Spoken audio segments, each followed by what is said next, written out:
When my sister cleared her throat at the dinner table, I already knew something bad was coming. She always did that little pause when she was about to drop a bomb, not because she cared about our reactions, but because she enjoyed watching faces change. "I'm pregnant," she said, smiling.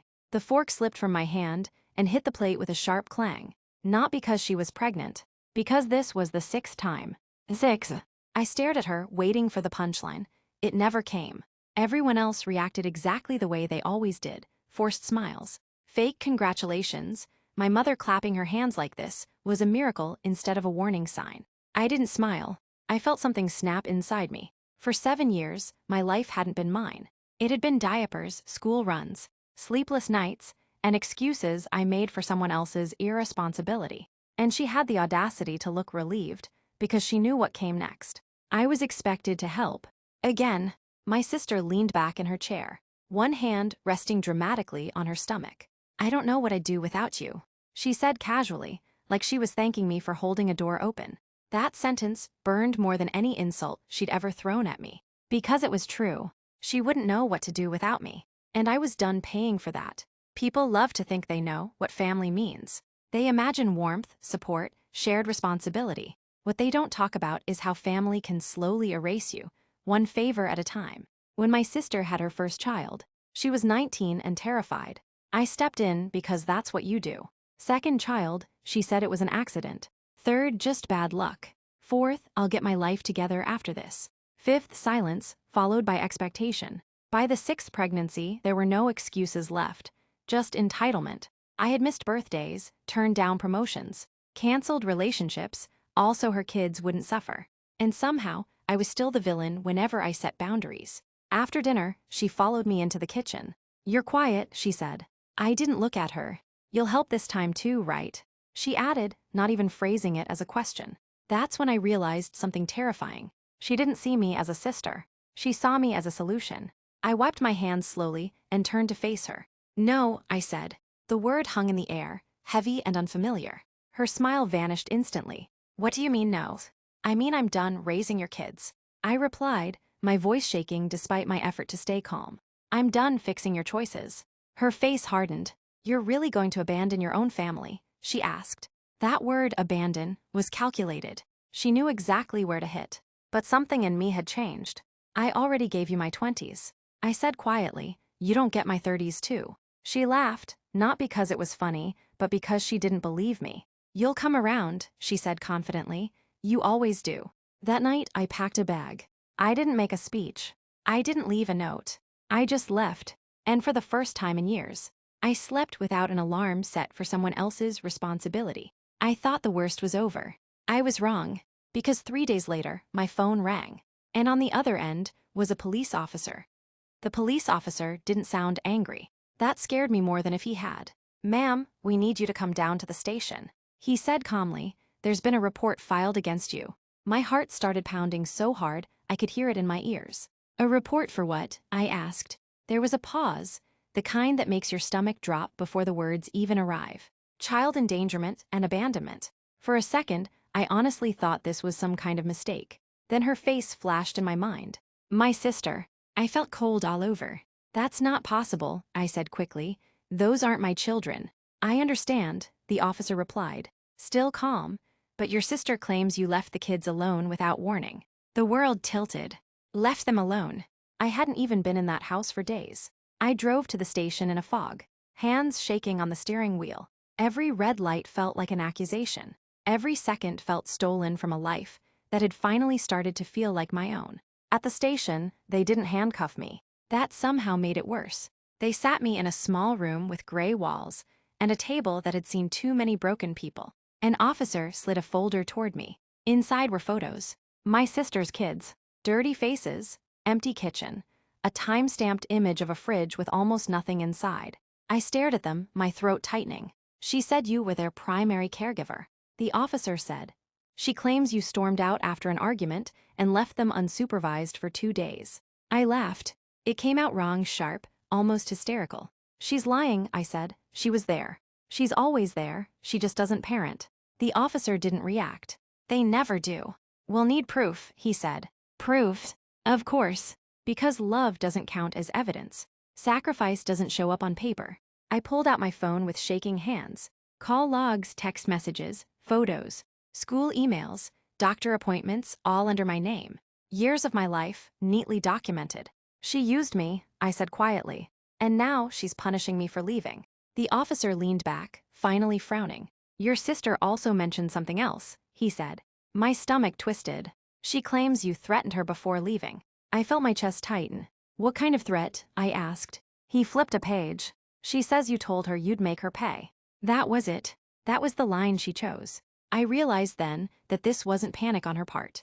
This was strategy. She hadn't called the police because she was scared.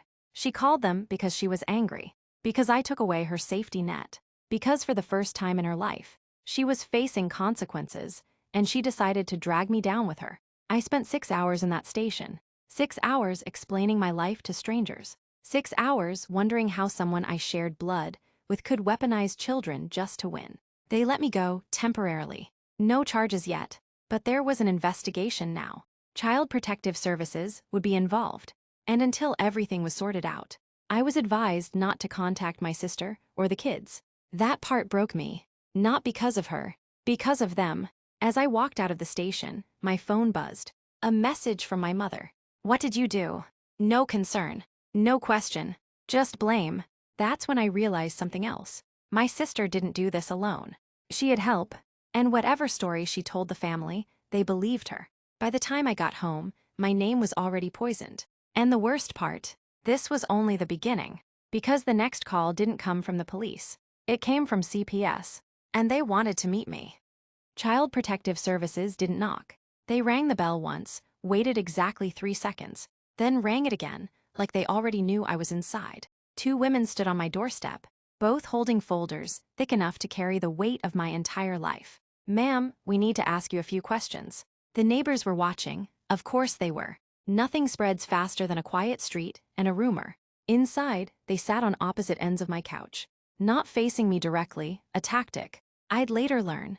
It makes people talk more when they don't feel stared at. We're trying to understand your role in the children's lives, one of them said. I almost laughed. My role. I wanted to say mother without the title. I wanted to say the one who stayed when she didn't. Instead, I said, I raised them. They exchanged a look. She says you were overwhelmed. The other woman said that you were unstable. Unstable. The word felt dirty. She says you screamed at the kids before leaving. She continued that they were scared of you. That's when my hands started shaking. Because lies are one thing, but rewriting reality, that's violence. I stood up and went to the bedroom. I came back with a box, old, worn, heavy. I dumped it on the table. Inside were school certificates with my signature, medical forms listing me as emergency contact, drawings labeled for auntie, 1,000 quiet proofs of love. They looked through everything slowly, very slowly. One of them sighed. There's a lot here, she admitted. I nodded. Because I was there, I said, every single day. When they left, they didn't apologize. They never do. They just said, we'll be in touch. That evening, my mother showed up unannounced. She didn't hug me. She didn't ask if I was okay. She sat down and crossed her arms. Why are you doing this to your sister? She asked. I stared at her. I didn't do anything, I said. She lied. My mother shook her head. She's pregnant, she said sharply. Do you know what stress can do to a baby? I felt something break then. Not loudly, quietly. So my stress doesn't matter, I asked. She avoided my eyes. You've always been strong, she said. She needs more help than you. There it was, the sentence that had justified everything for years. Strong people don't get protected. They get used. I asked her one question. Did she tell you I abandoned the kids? My mother hesitated. Just for a second. Yes, she said. And you believed her, I asked. Another pause. Longer this time. She was crying. That was the moment I understood how deep this went. Tears mattered more than truth. That night, I couldn't sleep. Every sound felt like someone coming to take something from me, my reputation, my freedom, my past. At 2:17 a.m., my phone buzzed. A message from an unknown number. You should have stayed in your place. I stared at the screen, heart racing. Another message followed. If you don't fix this, you'll regret it. I knew it was her, the sister who couldn't raise her kids, but knew exactly how to threaten me. I forwarded the messages to the CPS worker and the police. For the first time, I stopped protecting her. And that's when the truth began to crack. Because the next morning, CPS called again. But this time, their tone was different. They had spoken to the kids, and what they said didn't match her story. Not even close. They interviewed the kids separately. That mattered more than anyone realized. Because when children are finally alone, away from the person they're afraid of, they don't lie well. CPS didn't tell me everything right away. They never do. But I heard it in the pauses, in the way the caseworker chose her words carefully, like stepping around broken glass. The children say you didn't abandon them, she said. They say you told them goodbye. Goodbye. That word hit me harder than any accusation, because it meant they remembered. They also said something else, she added. My heart started racing again. They said their mother told them what to say. I closed my eyes. Of course she did. But then the caseworker continued. She told them to cry, to say they were scared of you. My hands clenched into fists. And they didn't want to, the caseworker said quietly. I opened my eyes. She told them if they didn't help her, they might be taken away. That's when I had to sit down. Because using kids as shields is one thing. Using their fear as a weapon, that's another level of cruelty. The youngest one broke first. He told them everything. How I packed his lunches. How I helped with homework. How his mom slept in late while I got everyone ready for school. Then he said something that made the room go silent. He said you were the only one who didn't yell. I cried then. Not loudly. Just tears falling onto my hands, uncontrollable. But the real shock came last. There's more, the caseworker said. Apparently, my sister hadn't just called the police once. She had called them before. Twice. Both times, she claimed neighbors were concerned about me. Both times, nothing stuck. This wasn't panic. It was a pattern. CPS also discovered something else. She had been receiving financial assistance, listed under my address. Money meant for childcare. Money she never told me about. Money she blamed me for not having. When they confronted her, she didn't deny it. She blamed me again. She said you agreed to everything. The caseworker told me that you promised to help no matter what. That was the moment they realized something. People who help don't threaten. People who care don't plan exits that involve police reports. That afternoon, CPS made a decision. Temporary placement. The kids wouldn't be going back to her right away. And because I was already under investigation, they couldn't come to me either. That broke my heart. But what broke it even more? Who she blamed for that too. Me. That night, my sister finally called. Not screaming. Not crying. Calm. Too calm. You really messed up, she said. I said nothing. You think CPS is on your side. She continued. They'll forget about you once this is over. Family doesn't. I laughed, a sound I didn't recognize anymore. You called the police on me. I said, you don't get to talk about family. Her voice dropped. You owe me, she said. And then she said the sentence that changed everything. If you tell them what you know about their father, I'll destroy you. I froze. Because I did know something. Something she had buried for years. Something that could cost her everything. And she just reminded me why I stayed silent. Until now. I didn't sleep that night. Not because I was scared of her. Because I was scared of what telling the truth would unleash. The children's father was a ghost, by design. Different last names, different addresses. No pictures on the walls, no mention at school events. People assumed he left. That was the story she wanted. The real story was uglier. He didn't disappear. She erased him. Years ago, after her third pregnancy, he tried to get custody. Not because he was a saint, but because he knew she was spiraling. I was there the night she came home shaking. Mascara smeared, voice cracking. He's going to take them, she kept saying. I can't let that happen. She didn't ask for advice. She asked for help. And I gave it without knowing the full cost. She filed a report. Said he was violent. Said he threatened her. There was no proof. But there were tears.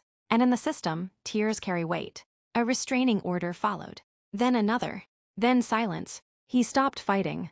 Not because he didn't care. Because he was broke, exhausted, and drowning in accusations. I knew all this. I also knew she lied. But I stayed quiet. Because at the time, the kids were safe. Or at least, safer than they would have been with chaos. Now that lie had grown teeth. When CPS asked about the father, she claimed she didn't know where he was. That was another lie. I had his number. I'd saved it for emergencies. For years. My hands hovered over the phone for a long time. Then I pressed call. He answered on the second ring. Hello. His voice sounded older. Tired. When I told him who I was, he went silent. I was wondering when someone would finally call, he said. We met 2 days later in a coffee shop, halfway between our lives. He brought documents, receipts, emails, court filings, proof that he had tried, proof that he hadn't vanished, he had been pushed out. He looked at me and asked one question. Are they okay? I broke down. Because that's what real concern sounds like. I gave CPS everything. Every message, every detail. I told them about the false reports, the manipulation, the pattern, and then I told them the hardest truth of all. That I had known. That I had protected her. That I had been complicit through silence. They didn't yell. They didn't threaten me. They thanked me. Because cases don't fall apart from lies. They fall apart when the truth finally shows up with evidence. That evening, my sister found out. She left a voicemail this time. Screaming, crying, begging, threatening, all in one breath. You ruined my life, she sobbed. You were supposed to protect me. No, I was supposed to protect the kids. And now, the system was finally seeing what I had seen for years. But there was one last twist. CPS wasn't just reopening old cases. They were expanding the investigation. And the next knock on my door wasn't for me. It was for her. They didn't arrest her. Not yet. They came with questions. Lots of them. CPS, a family court investigator, and someone she hadn't seen in years, a legal aid attorney assigned to the children's case. I wasn't there when they knocked, but I heard about it later. She tried to smile at first, tried to play confused, tried to cry. None of it worked, because this time the file was thick, years thick. They asked her about the father. She said she didn't know where he was. They placed his documents on the table. She went quiet. They asked about the money. The assistants deposited into accounts that didn't match the household. She blamed paperwork. They showed bank statements. Her voice started to crack. They asked about the police calls, the identical wording, the timing, the pattern. She said she was scared. They asked why fear looked so organized. By the time they left, she wasn't angry anymore. She was afraid. That fear followed her into court 2 weeks later. Family court doesn't feel dramatic. It feels surgical. No shouting. No gasps. Just facts cutting through stories. I testified. Not as a victim. As a witness. I told them what my days looked like. Morning routines. School schedules. Doctor visits. The judge didn't interrupt. She just listened. Then the kids' statements were read. Not live. Written. Because children shouldn't have to face their parents in court. The room went silent when the youngest's words were read. She told me to say Auntie left us because she hated us, but that wasn't true. My sister stared straight ahead. Didn't cry. Didn't move. Then the father spoke. Not angrily. Not defensively. Just tired honesty. I didn't leave, he said. I was removed. That sentence did more damage than any accusation. The judge ordered a temporary custody change. Supervised visits only. Mandatory evaluations. And then she said something no one expected. This court will be reviewing prior filings for potential misconduct. That's legal language for we're not done with you. Outside the courtroom, my mother confronted me. Her eyes looked older. Hollow. Was all of this necessary? She asked. I didn't raise my voice. Yes, I said, because pretending wasn't protecting anyone. She didn't argue. That hurt more than if she had. That night, my sister posted online. Vague quotes. Sad emojis. Stories about betrayal. People commented in support. They always do before they know. But offline, doors were closing. Resources were being cut. Control was slipping through her fingers. And the hardest part, the kids started calling me again. Not asking when they were coming home. Asking if they were safe. That's when I realized something. I hadn't abandoned them. I had stepped back so the truth could step forward. And now, everything was changing. But the story wasn't over yet. Because consequences don't end with court orders. Sometimes they end with silence. And that silence was about to get very loud. When everything finally slowed down, that's when the guilt arrived. Not the loud kind. The quiet kind that sits next to you when there's nothing left to fight. I'd wake up reaching for my phone, expecting another emergency, another mess to clean up. There was nothing. No school run. No late-night calls. No chaos. Just silence. And silence has a way of making you replay everything. I wondered if I should have spoken sooner. If staying quiet had made things worse. If loving someone too much can become its own kind of damage. The kids were placed temporarily with their father. Not permanently. Carefully. Slowly. Supervised, supported. When they called me from his place, their voices sounded different. Lighter. That both relieved me and hurt more than I expected. One night, the oldest asked me something that took the air out of my lungs. "Why didn't you leave earlier?" I didn't have a clean answer, so I gave an honest one. "Because I thought staying was protecting you." There was a pause. Then he said, "I think you did. Just not the way you thought." That was the moment I forgave myself. Not completely, but enough to breathe again. My sister stopped calling, stopped texting, stopped posting. Her silence wasn't peace, it was isolation. Friends distanced themselves. Family stopped defending her publicly. The story she controlled for years no longer belonged to her. My mother came over one afternoon. She brought no lectures, just a pie. We sat at the table, like strangers learning each other again. I didn't want to believe it. She said quietly, "Because believing it meant I failed both of you." I didn't correct her. Sometimes acknowledgement is enough. Weeks later, I made a decision that shocked everyone, including myself. I offered to become a monitored support figure for the kids. Not a parent, not a savior, a stable adult they already trusted. The court approved it. Boundaries were written in ink this time, not guilt. The first visit was awkward, then warm, then real. As I drove home afterward, I realized something terrifying. I wasn't angry anymore. Anger had fueled me for years. Without it, I had to choose who I was. And for the first time in my life, that choice felt like mine. But healing doesn't mean forgetting. And closure doesn't mean peace. Because a few days later, I received an email from my sister. Subject line, "We need to talk." I stared at the screen for a long time. Because some conversations don't bring answers. They bring endings. I didn't reply to the email right away. Not because I didn't know what to say. Because I finally understood that I didn't owe her immediacy anymore. We met in a public place, a quiet park near the courthouse. She looked smaller, not physically, internally. The confidence that once filled every room was gone, replaced by something brittle. "I never thought you'd go this far," she said. I nodded. "I never thought you'd force me to." She cried. Real tears this time. Not the strategic kind, the exhausted kind. "I was drowning," she said, "and you were the only one who stayed." I believed her. And that's what made the next part harder. "I stayed too long," I replied. "And it taught you that you didn't have to swim." She looked away. "I'm not here to punish you," I continued. "I'm here to end this." She asked if I hated her. I didn't answer right away. Because hate would have been easier. "I don't," I said finally, "but I don't trust you either." That truth landed harder than anger ever could. We talked for an hour. No yelling. No accusations. Just consequences spoken out loud. When we stood to leave, she asked one last question. "Will they forgive me?" I didn't lie. "That depends on what you do next, not what you feel." Months passed. The kids adjusted. Their father showed up, consistently, imperfectly, genuinely. The chaos faded into structure. I rebuilt my life slowly. New routines. New boundaries. A version of myself that didn't exist just to fix things. One afternoon, the youngest handed me a drawing. It showed a house, 2 adults, 3 kids, and me standing nearby, not inside. "Why am I outside?" I asked gently. He smiled. "Because you're not trapped anymore, but you're still here." That's when I understood the ending wasn't dramatic. It was quiet. No applause. No revenge. No miracle. Just truth finally doing its job. And for the first time, I wasn't fed up. I was free.